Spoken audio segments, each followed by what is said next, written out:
7h43 sur Sud Radio. Guillaume Bigot, bonjour. Bonjour Benjamin Glaise, bonjour à tous. L'édito politique de Guillaume Bigot, Gabriel Attal qui annonce donc un Grenelle pour restaurer l'autorité à l'école. On y revient avec vous. Est-ce que vous y croyez à cela ?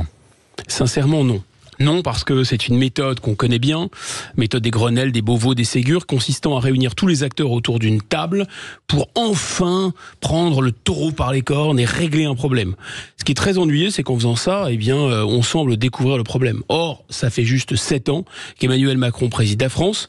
Est-ce qu'on avait aussi besoin du meurtre du jeune Chemseddine pour découvrir une montée inquiétante des violences à l'école qui est documentée au moins depuis les années 90 ? Autre difficulté, Benjamin, pourquoi réunir des acteurs pour faire semblant de diagnostiquer un problème déjà analysé en long, en large et en travers depuis des décennies ?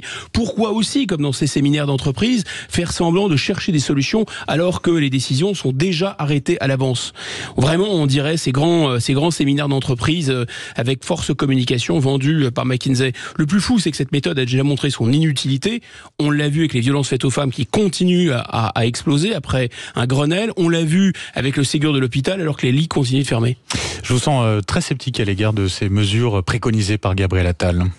Bah oui, je crains. Pourquoi ? Parce que, comme le dit Gabriel Attal, on ne va pas régler le problème en un jour. Sauf que là, avec la communication, il nous propose de le faire en 8 semaines, dont un point d'étape en 4 semaines.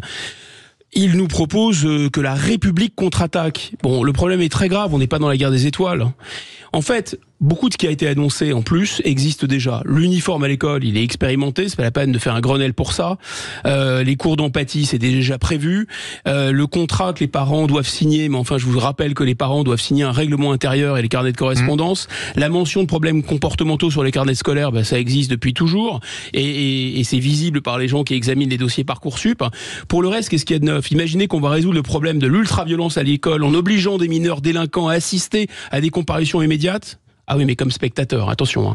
Ou en faisant se lever des élèves qui n'arrivent déjà pas à rester assis en classe, c'est juste désarmant de naïveté. En fait, certains jeunes ne veulent pas étudier, ils veulent pas aller en classe, ils cassent les pieds des autres, ce qui pose d'ailleurs le problème du collège unique qui n'est pas traité. Certains d'ailleurs sont tellement immatures, à mon avis, qu'on ne peut pas les maintenir en classe. Ça veut dire qu'on va pas pouvoir restaurer l'autorité à l'école avec ces mesures ?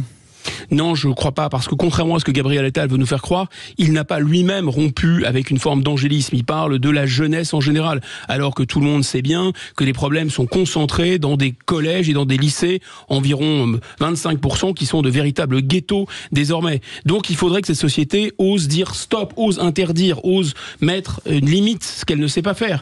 Oser dire stop au regroupement familial, oser dire stop à l'obligation de scolarité jusqu'à 16 ans pour une infime minorité d'ultra-violents, oser dire stop à l'excuse de minorité et enfermer, comme on le fait en Scandinavie, comme le propose le demande Maurice Berger, même des moins de 16 ans, à des peines vraiment très courtes, pour qu'il y ait une sorte de butée, oser dire stop aux écrans, oser dire arrêter avec cette capitulation et cette lâcheté face à la violence. Il y a aussi un problème de dissuasion physique. Il faut réapprendre à tout le monde et à cette société à se défendre. On en est très loin.